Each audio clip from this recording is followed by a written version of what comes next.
안녕하십니까. 김형식 목사입니다. 오늘은 창세기 2장 15절에서 17절 말씀을 중심으로 에덴 성소에서 인간의 사명과 역할을 한번 생각해 보겠습니다.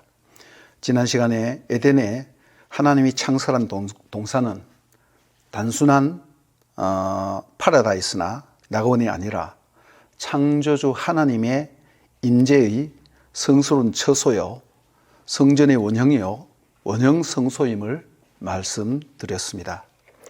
먼저 창세기 2장 15절에서 17절을 제가 한번 읽어 드리겠습니다. 여호와 하나님이 그 사람을 이끌어 에덴 동산에 두어 그것을 경작하며 지키게 하시고, 여호와 하나님이 그 사람에게 명하여 이르시되, 동산의 각종 나무의 열매는 네가 임의로 먹되 선악을 알게 하는 나무의 열매는 먹지 말라. 내가 먹는 날에는 반드시 죽으리라 하시니라. 이 말씀을 제 개인 버전으로 한번 말씀드려 보겠습니다. 여호와 하나님이 그 사람을 이끌어 에덴의 정원에서 안식하게 하시며 하나님께 예배하며 지키게 하셨다. 여호와 하나님이 그 사람에 대해 명령하시기를, 너는 정령의 모든 나무 열매를 먹어도 된다. 그러나 너는 선과 악의 지식의 나무 열매는 먹어서는 안 되니, 이는 내가 그것을 먹는 날에는 반드시 죽는다. 문맥상 좀 어색한 부분이 있지만은 강조하기 위해서 좀 문자적으로 번역을 했습니다. 저의 사역을 보면서 개인 번역을 보면서 몇 가지 핵심적인 문제를 오늘 한번 생각해 보겠습니다. 먼저 창세기 2장 15절 상반절에 여호와 하나님이 그 사람을 이끌어 에덴 동산에 두어, 이 말을 저는 여호와 하나님이 그 사람을 이끌어, 이건 취하여라는 뜻입니다. 그 사람을 취하여서 에덴의 정원에서 안식하게 하셨다.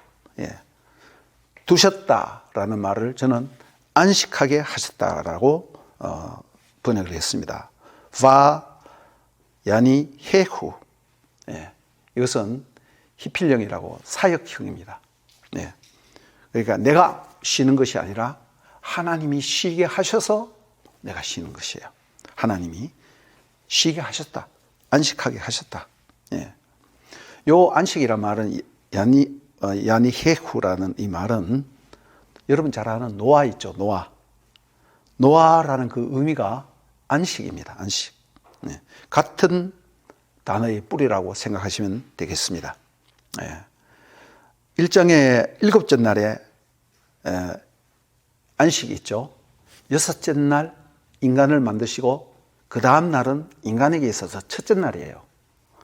그때 안식이라는 것을 연결시켰습니다. 근데 단어는 달라요. 여기서는 7째 날은 샤바트라는 단어를 썼습니다. 그런데 여기서는 누아흐. 단어는 다르지만은 뜻은 같습니다. 안식하다. 그래서 하나님의 성전과 안식과의 관계를 우리가 살펴볼 수 있습니다. 그런 통찰력이 있어야겠어요. 창세기 2장 1절에서 3절, 하나님이 우주 성전을 지으신 후 7째 날 안식한 것을 표현했죠. 그리고 출애굽기 25장에서부터 30장까지 성막의 설계도를 다 얘기하고 난 뒤에 31장에 안식일에 대해서 얘기했다 그랬어요. 32장에서 34장까지는 우상 숭배의 커다란 범죄 사건이 나옵니다.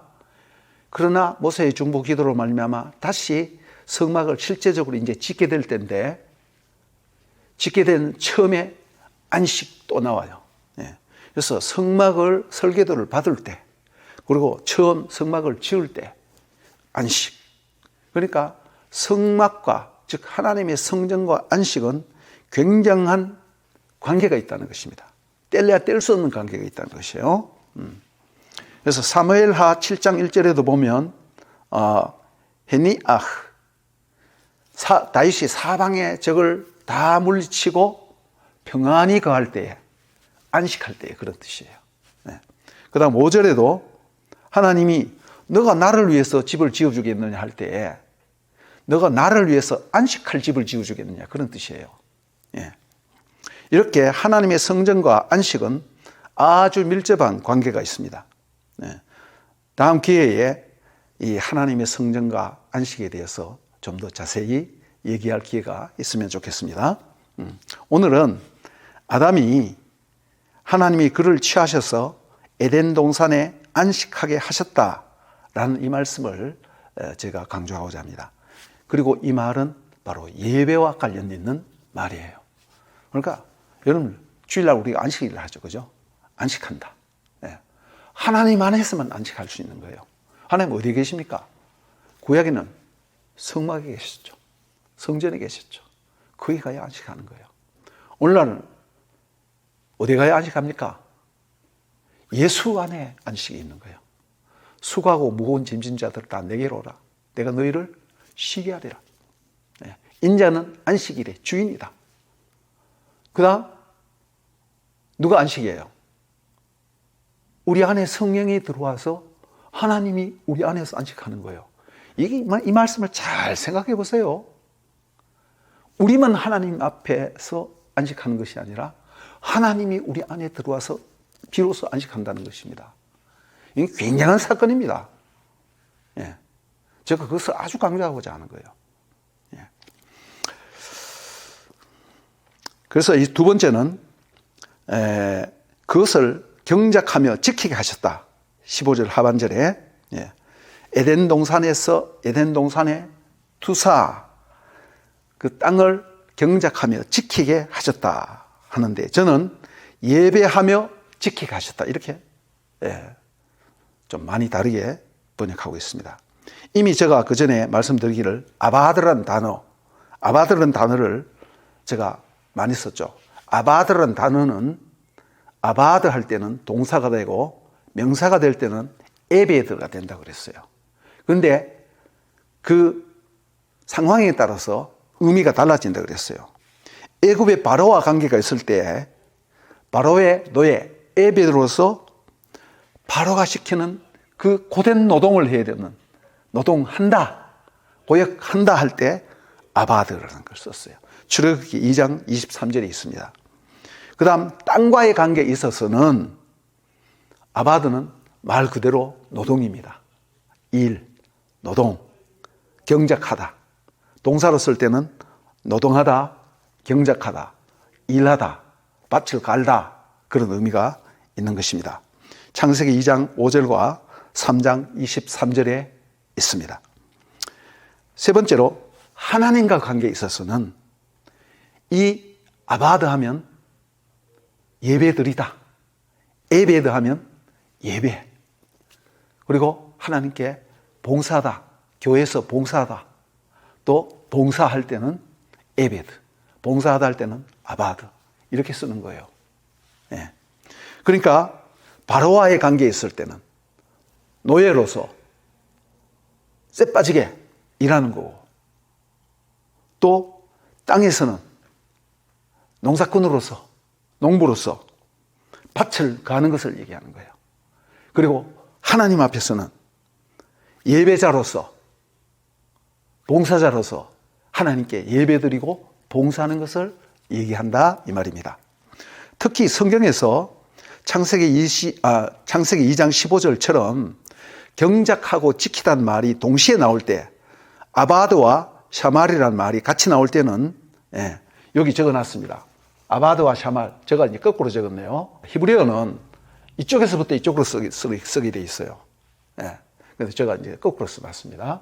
아바드 레 아부 다 우레 샤물락 이렇게 표현했습니다. 이것은 이 두 단어가 같이 조합해서 쓰일 때는 성전에서 레위인이나 제사장이 예배를 드리고 성막을 잘 간수하는 그런 예배용어로 쓰여졌다는 것입니다. 제가 용례를 들어드리겠습니다. 민수기 3장 7절에서 8절 말씀. 그 다음 민수기 8장 26절, 민수기 8장 5절에서 7절 말씀, 역대상 23장 32절 말씀, 민수기 이것만 한번 찾아보겠습니다. 예. 제가 사전에 성경을 찾지 않았는데 민수기 3장 너무나 중요하기 때문에 그렇습니다. 민수기 3장 7절에서 8절, 그들이 회막에서 아론의 직무와 회중의 직무를 위하여 회막에서 시무하되, 곧 회막의 모든 기구를 맡아 지키며 샤말, 시무하되 아바드, 이스라엘 자손의 직무를 위하여, 에베드를 위하여 성막에서 시무할지니라. 아바드, 레위인이나 제사장들이 성전에서 봉사할 때 쓰는 말이다 이 말입니다. 그러니까 예배에 대한 전문 용어예요. 성막을 지키고 성막에서 예배 드릴 때 하는 전문 용어라는 것입니다.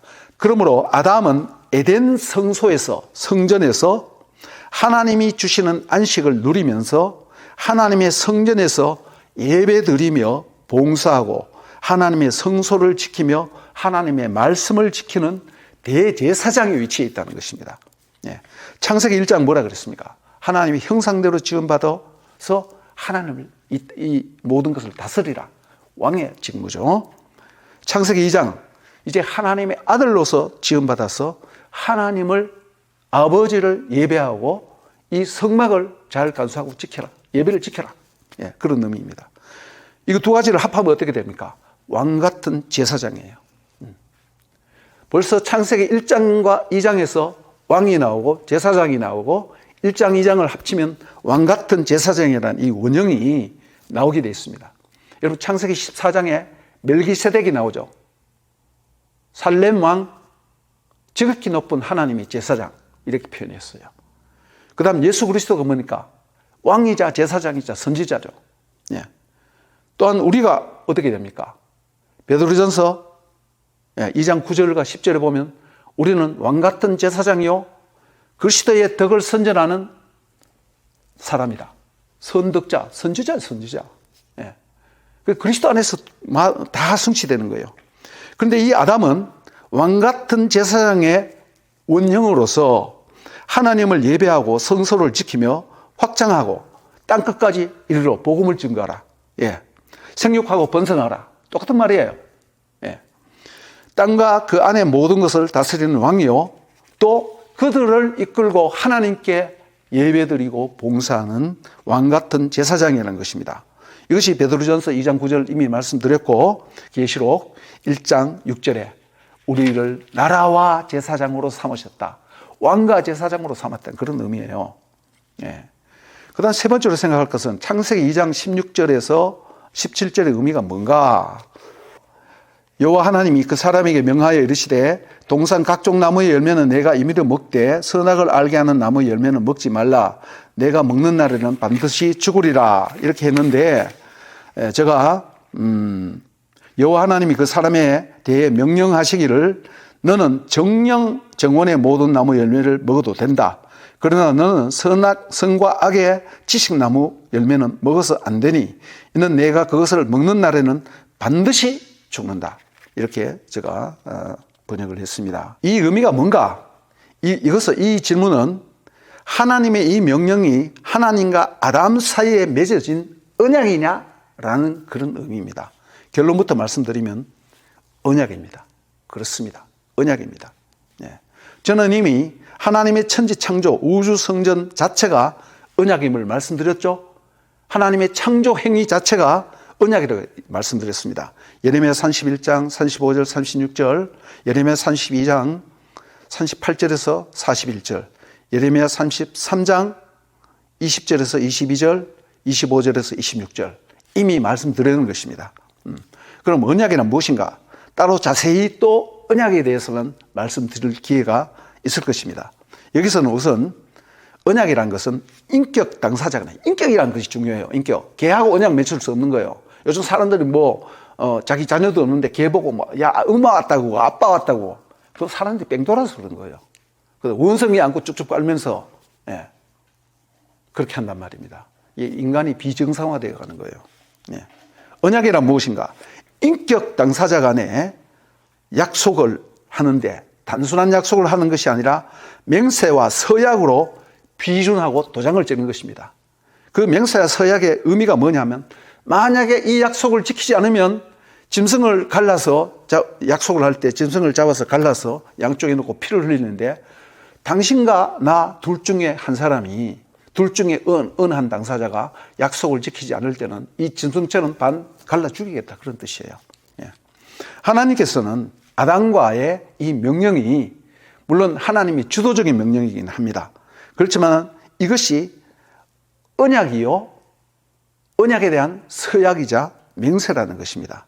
예. 그래서 언약이란 뭐냐면 하나님의 행동 원리라고 제가 말씀드렸습니다. 그리고 언약은 하나님 나라의 행동의 대원리예요. 예. 십계명도 전부 다 언약 조항이에요. 쉽게 말하면 하나님을 사랑하고 이웃을 사랑하라. 이거 언약입니다. 예. 그래서 호세아서 6장 6절에서 7절 보면 나는 인애를 원하고 제사를 원치 아니하며 인애란 뭐냐? 언약적인 사랑을 얘기하는 거예요. 언약에 충실하고 충성하는 것, 반드시 지키는 것. 예.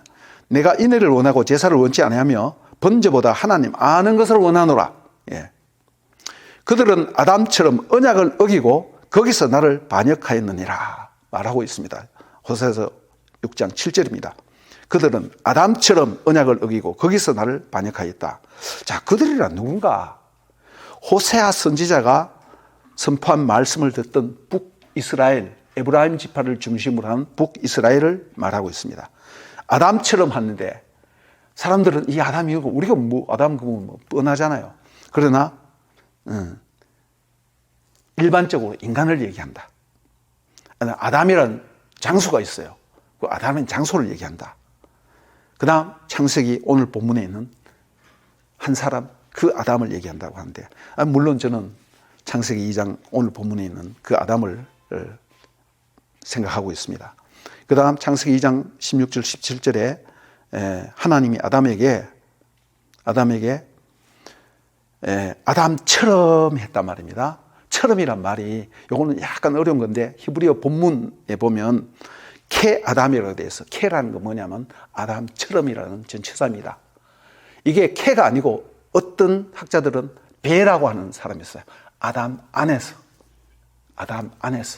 근데 이것이 아담처럼이든 아담 안에서든 사실상 문제가 없습니다. 좀 더 자세한 것은 또 말이 많으니까 설명을 많이 해야 되기 때문에 생략을 하고 하나님이 아담에게 하신 말씀이고 아담이 거기서 에덴 동산에서 하나님을 어겼듯이 에브라임 백성들도 그렇게 유사하게 언약을 어긴다고 이렇게 말하고 있는 것입니다.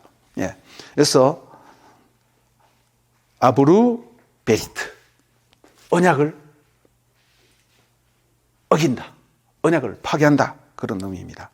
그러므로 창세기 2장 16절 17절 말씀은 하나님과 아담이 에덴 동산에서 언약을 맺은 언약의 말씀이고 창세기 3장의 사건은 이제 앞으로 볼 것이지만은 아담이 하나님과 맺은 언약을 파괴하고 어긴 것입니다. 그 결과가 바로 저주와 죽음인 것입니다. 결론을 맺으면 창세기 2장 15절에서 17절의 말씀은 아담이 하나님 앞에서 하나님을 예배하고 에덴 성소를 지키는 하나님의 대제사장으로서 하나님과 언약을 맺은 존재라는 것입니다. 하나님의 아들이요 하나님의 형상이요 모든 인간의 대표로서 왕 같은 제사장이었고 하나님과 불변하는 언약을 맺은 그런 존재라는 것입니다. 오늘 여기까지 하겠습니다. 감사합니다.